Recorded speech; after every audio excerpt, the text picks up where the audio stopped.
Hello everyone, welcome to another video, and in today's video we'll be looking at Bootstrap grid system. If you've ever used Bootstrap or plan to use it, you should be familiar with the grid system. It comes in very handy when building out UI layouts. So to begin with, just search for Bootstrap grid system, and the first search result on Google should lead you to this page here that provides an overview of the Bootstrap grid system.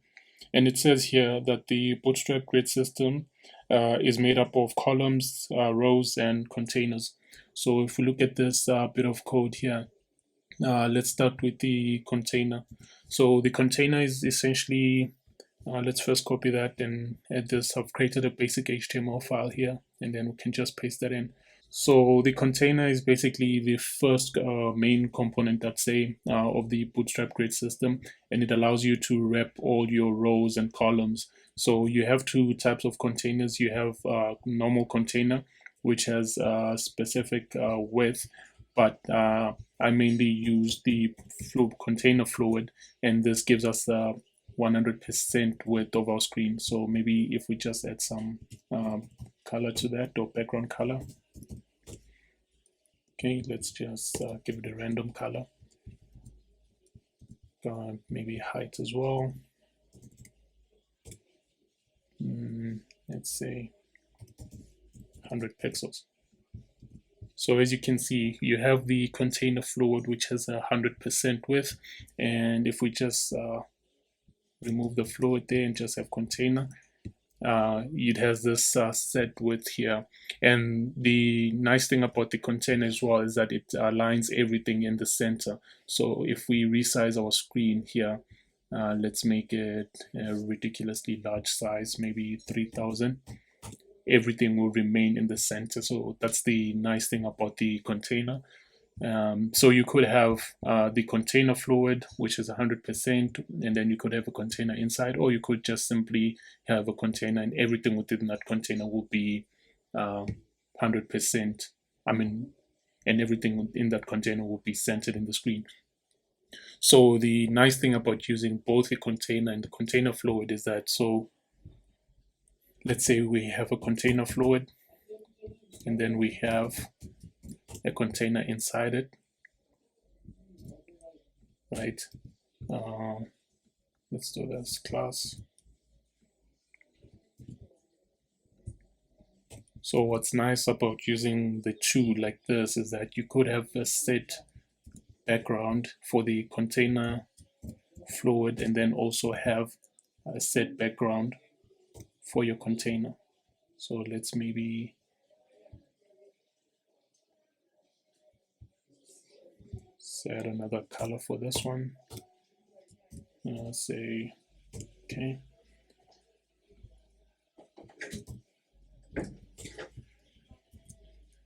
Let's make it auto.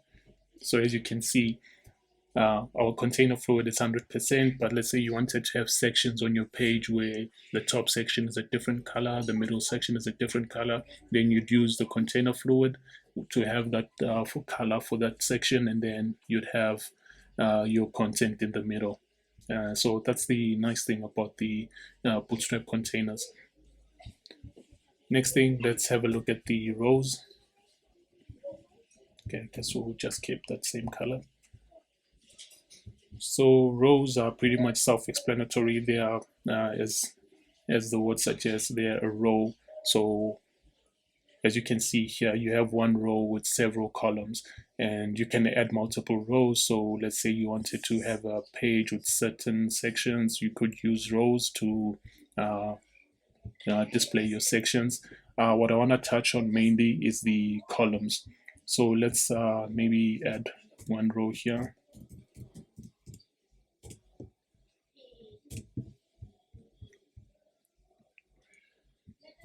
Okay, then we'll have a class for column.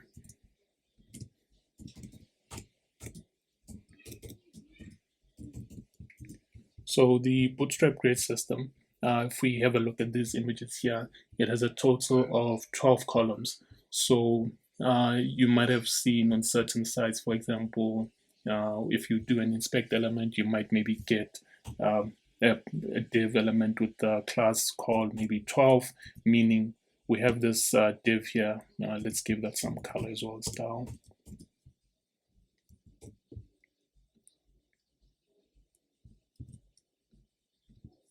Background color.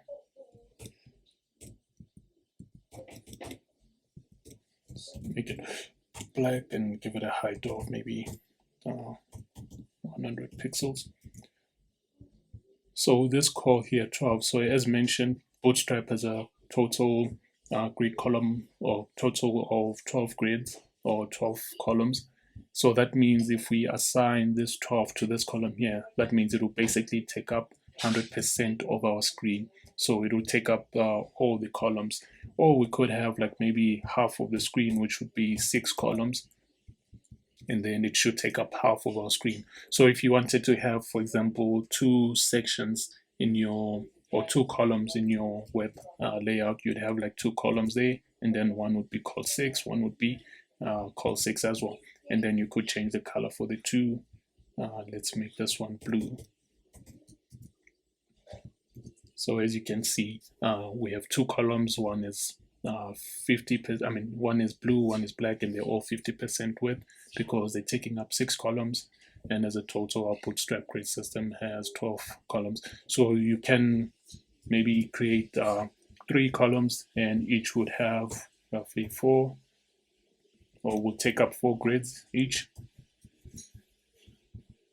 And if we scroll, let's change the color maybe for one of them.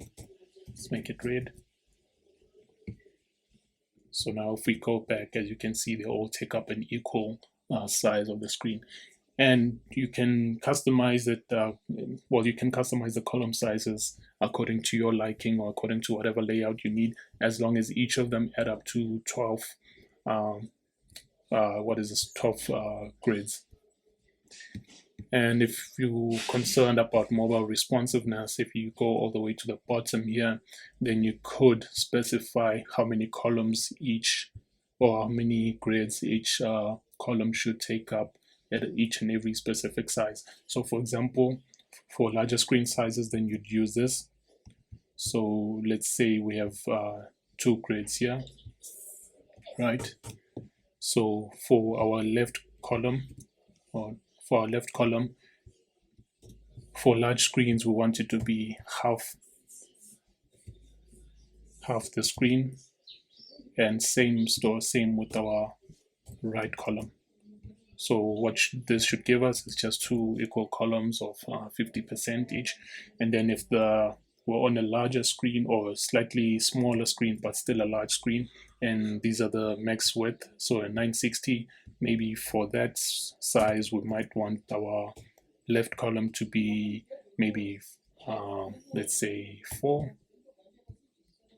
or rather, let's make this 4 and make that 6. So that means this would be 8, and then